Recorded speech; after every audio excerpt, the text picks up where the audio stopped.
Next, I'm going to invite up on the stage Anna. So Anna Shipman is a CTO at Kooth, and she's going to give her presentation on people, process, technology, and business. And I am assured that she has the silver bullet for you, the single way that you can be a fantastic tech leader. Anna, thank you. When you're so in love, sometimes you gotta take a chance.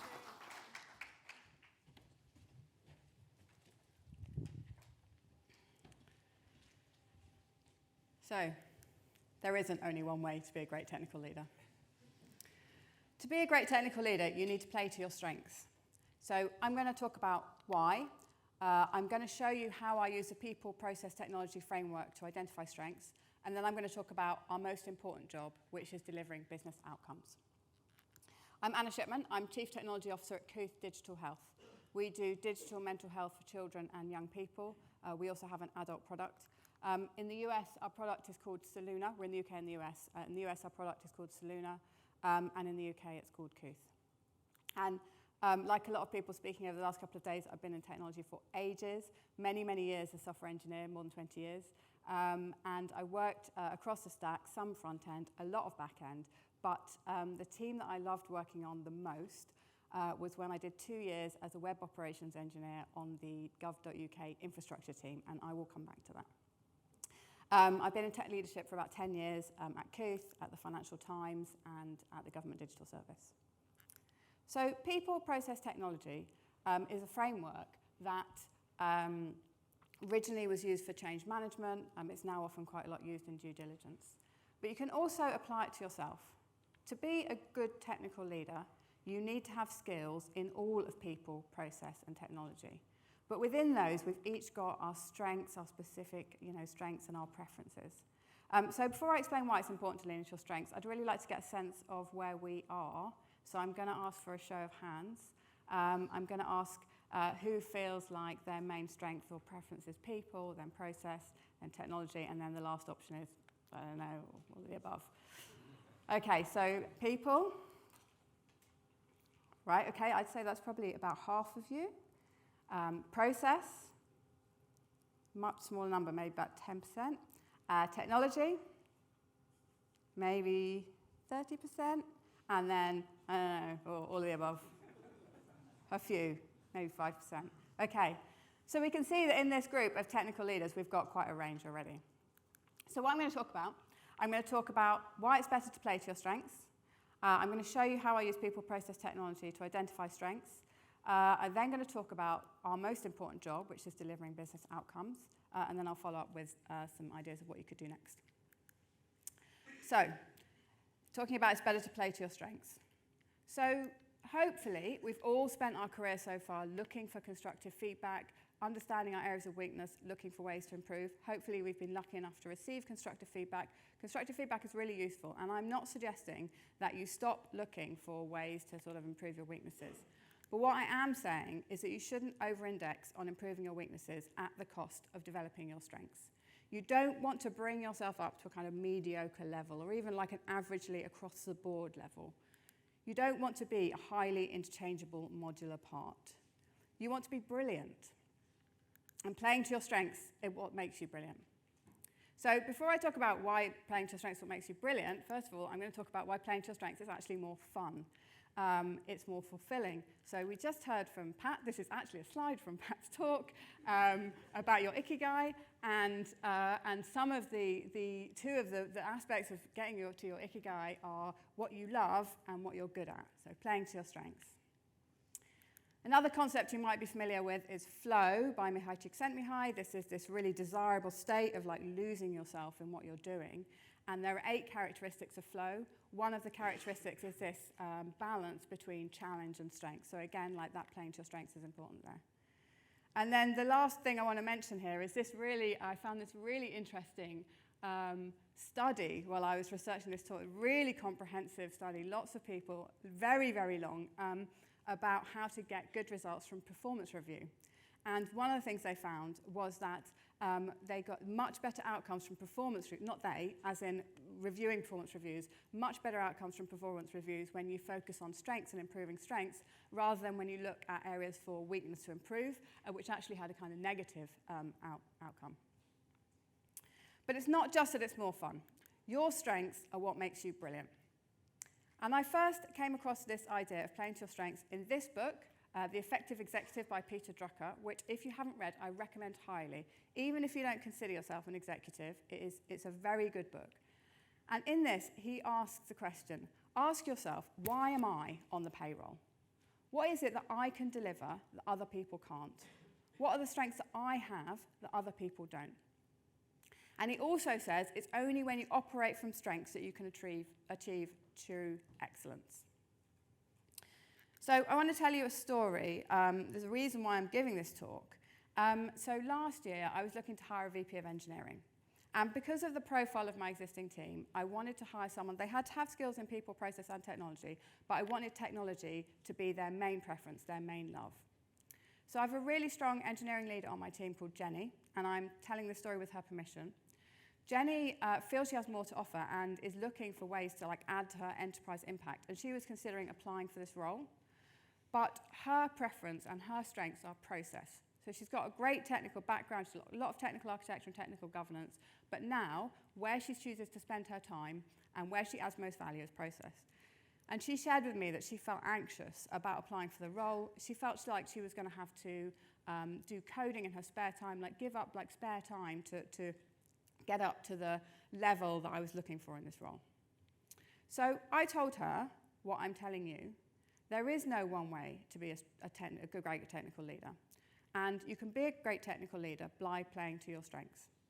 And so maybe, as Pat was saying, maybe the role is not the right role for you, but you can still be a great technical leader with process as your preference. The really interesting thing for me in this conversation was that while I was talking to her, I saw her visibly relax. And she later told me she felt liberated to be told that she could play to her strengths and still be a great technical leader. So she didn't apply for the role, and that freed us up to look for opportunities to use her strengths and develop her in other ways. So there's a few things that I'm hoping you'll take from that story. So one thing is it's really liberating to play to your strengths. Another is you might feel you have to crowbar yourself into a certain shape to be a great technical leader. As we heard from Pat's talk, there are different kind of archetypes of CTOs, and some of them might not be a great fit for you.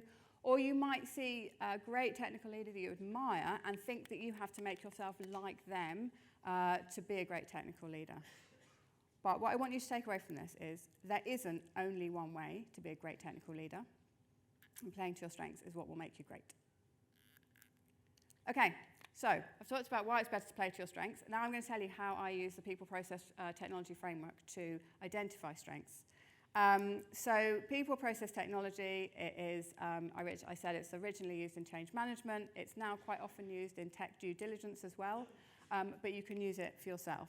So what I'm going to do, as Pat did, is I'm going to talk through some archetypes of what it might look like for the focus for each of those, if your focus is people or process technology, if your strength and preference. What this is about is where you get energy, where you get joy, what you love. So you probably do most or all of the things that I'm going to talk about, but some of them you love and some of them feel like a real grind, and that's the difference. Okay, so first of all, I'm going to talk about the people-focused CTO. So as a people-focused CTO, you focus on talent development. You create clear career pathways, you provide development opportunities, you set up mentoring programs. You prioritize a collaborative culture. Open communication, teamwork, you might set up cross-functional teams. And you highly value employee well-being, so work-life balance, mental health, wellness programs, that kind of thing. But as a people-focused CTO, you might struggle in certain areas. So you might find that you don't invest enough in technology, because focusing too much on people can lead to neglecting necessary technological advances, and then that means you might fall behind the competition. You might find you have inconsistent processes because messy human reality doesn't fit into processes, but then if you have inconsistent processes, this can lead to variability in output, quality, and maybe unfairness. And you might find you have resistance to change, so over-indexing on people. Firstly, if you work to make your people comfortable, they may be too comfortable and resist change for that reason. But also you might find you've got resistance to change in yourself, because often necessary change is, it's in conflict with caring a lot about people, and so you might find you resist necessary change. But as a people-focused CTO, your superpower is building skilled, motivated teams that bring huge value to the business. When people are happy to be there, when they feel valued and supported, they bring their best ideas and they stick around. Okay, so now I'm going to talk about the process-focused CTO. This is me. So I mentioned that I love being on the gov.uk infrastructure team. I loved our processes. We had an amazing instant review process. We had runbooks. We had infrastructure as code. I loved that. So that's me. I'm process-focused CTO. So for those small 10% or roughly of us, we like standard workflows, consistency, efficiency, quality, looking for ways to optimize those workflows, reducing waste, enhancing productivity.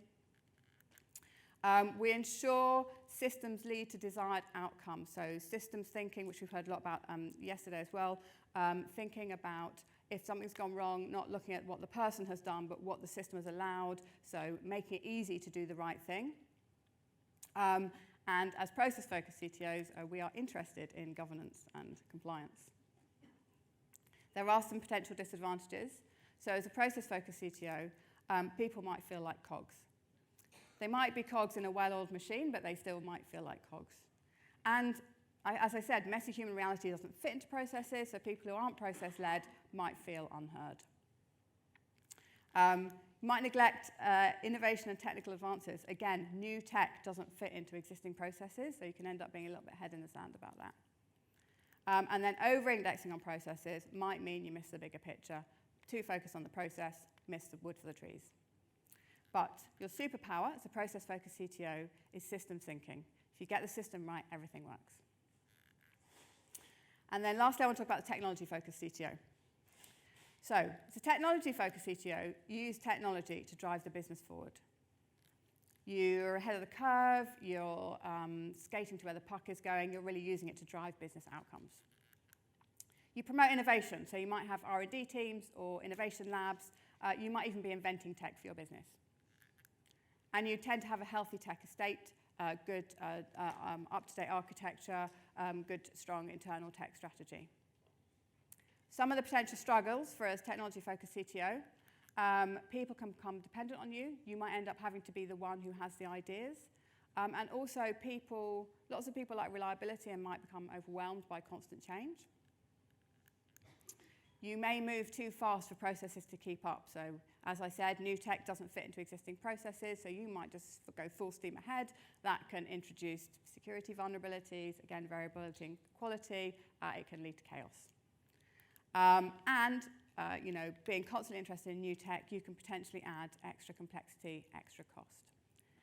But as a technology-focused CTO, your superpower is being ahead of the curve. Okay, so that's how I use people, process, technology to think about strengths, but other tools exist. The important thing is to think about your strengths, but you can use things like, the psychometrics. There's one explicitly called Strengths Finder, which is about finding your strengths and leaning into them. The important thing is just that you understand what your strengths are. Okay, so I've talked about why it's better to play to your strengths, and I've given you an idea about how to identify your strengths. Now I'm going to talk about why we're even doing any of this. What's the point of any of this? So this talk is called People, Process, Technology, Business, but it should really be the other way around, because business is what we're here to do. We're here as CTOs to deliver business outcomes. Our most important job as CTOs is to deliver business outcomes through technology. Our main job is not leading technology. It's a long time before I realized this. So I mentioned I'm in technical leadership for about 10 years, and it was many years before I realized that actually my main job is not leading technology. It's part of my job, but my main job is delivering business outcomes. My job is not to make engineers happy. It's not to have a perfect CI/CD pipeline.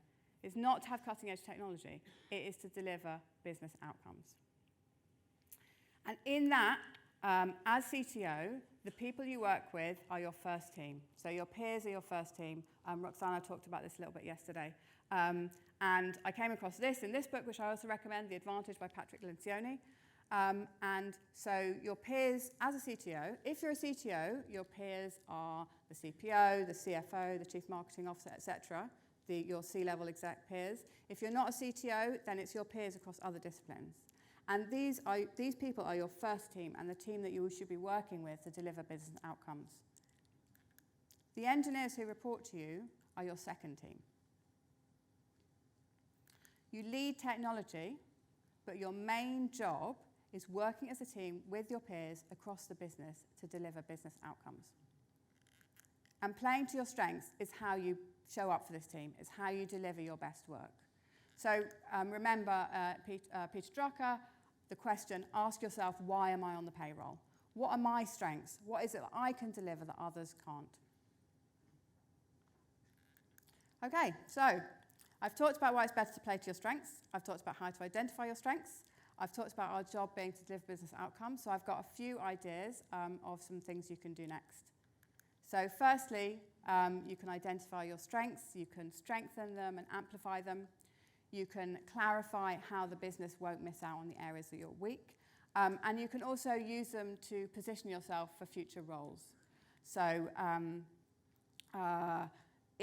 Pat talked about like the kind of shape of a company, the stage of a company, and thinking about those roles. But also you can think about, you can understand whether a company is looking for someone to fix their technology or fix their process or fix their people, and position yourself for those future roles. Secondly, balance your strengths with others. So lean into your peers, your first team, your exec peers, or if you're not a CTO, your peers across the business. You're working together as a team. You don't have to do it all yourself. And so, you play to your strengths, they play to their strengths. You can delegate parts to others to help them grow. So if you have people in your team whose strengths are different for yours, you can delegate parts that you find a grind, and that will be great for them, will help them grow. And if you're lucky enough to have a big enough team, you can hire a second in command who will complement you. And the third suggestion I have is planning with people, process, and technology. So identify gaps in your leadership team where there are missing strengths, and then next time there's a vacancy, you can look for someone who matches what's missing. You can plan your objectives using people, process, technology, business. So I plan out my objectives every year, business, people, process, technology, in those headlines, and that's a really useful way to make sure you're thinking about the whole estate. And then finally, my last suggestion is you can use people process technology for its original intended purpose, which is using it to understand where in your business you should focus. So to sum up, there isn't only one way to be a great technical leader. Your strengths are what make you brilliant. And playing to your strengths is how you do your best work. Thank you.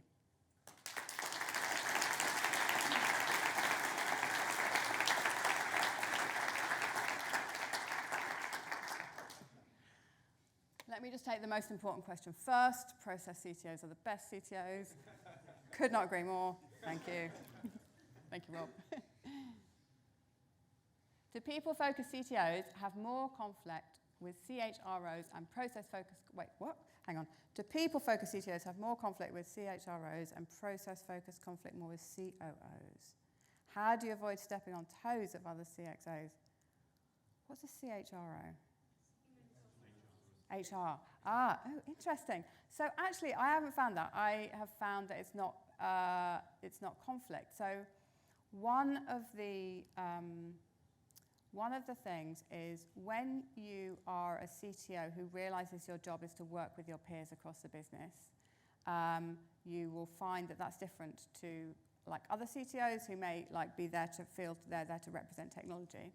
And so actually, working with your peers, it helps with those conversations. So I find that it's the opposite. It doesn't lead to more conflict. It leads to better working relationships. So a people-focused CTO might have a really great working relationship with the head of people or CHRO, and really be able to support the COO with their processes and work together with them.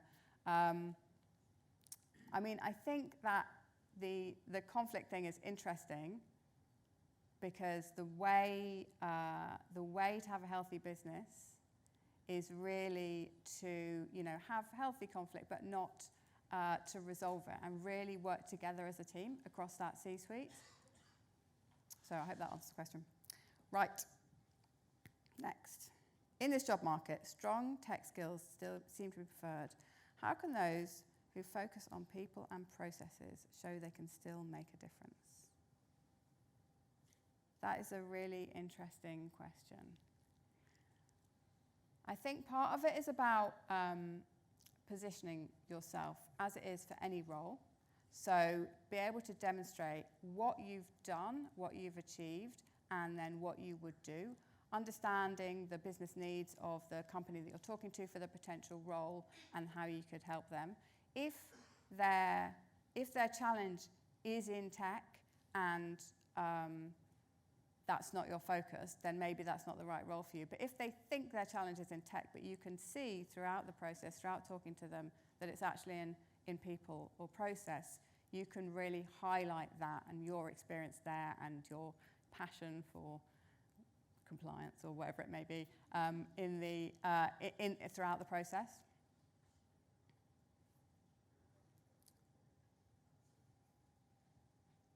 Isn't that, when does it make sense for a founder, CTO, and a scaling org to stop being hands-on coding? I think that's a question for you, Pat.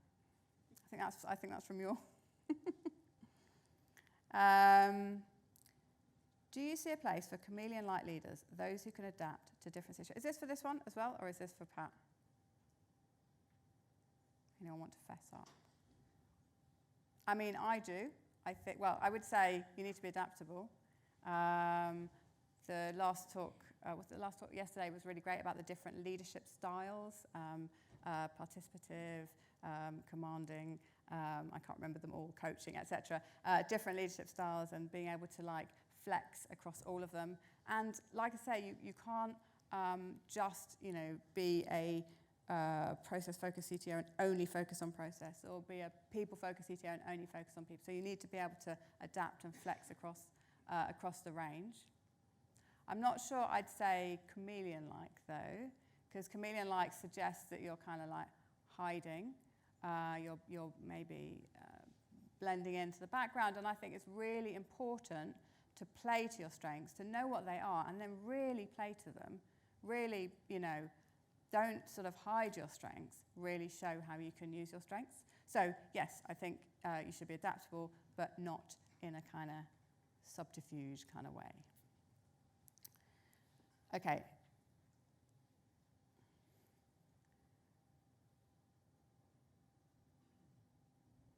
I really want to answer the next question, but I'll go with the top vote. Oh, they're equal. They're equal. Right, I'm going to go. Won't focusing on your strengths highlight your weaknesses, e.g. if you're really bad at managing people, also assuming you can't hire anyone else. So I think this is a really interesting concern, and this is the this is the sort of position that we start from, where we're trying to make ourselves averagely good across the board. And it's not the case that if you have a really bad weakness, you should try to look to improve it. If you cannot manage people at all, that's going to be part of your job. So you need to, Mary was talking yesterday about training. You can get training. You should, learn how to do it. But playing to your strengths won't show up the other areas as weaknesses. It's like playing to your strengths is really how you add a lot of value. And as long as you're not like a disaster in the other areas, then no, it won't show you up as weak in other areas. It will show you as strong. It will make you brilliant. Okay, and how do you upskill your first team in learning and growth? What works? So that's really interesting, and it really depends on the organisation. So I tell you, at Kooth, we have actually explicit leadership coaching as a team, which is really good, and I would recommend that if that's a possibility.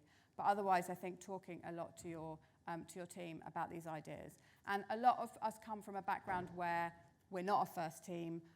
We're all kind of separate and fighting for our different functions. So even kind of opening the door to have that conversation about working together as enterprise leaders across the organisation will help start that conversation. Okay. I enjoy all three areas pretty much equally. How do I figure out which is the one I'm actually best at and lean into it more? So it might be that you are good at all of them, but I think if you, for that example, what I might do is look for other kind of, psychometric testing or strengths finder, and what within those are strengths. Because people process technology is, something that I've applied as a kind of a model, which works for me, for most people, and for myself. But if it doesn't work for you, it's not like giving you some ideas of where your great strengths are. Then maybe look for other ways to find those strengths. Because like Strengths Finder is like not as high level as people processing technology. It's like, 60 strengths and really detailed. So it might be like honing in on like 4 or 5 of those. Okay, I think we're at time. So thank you very much.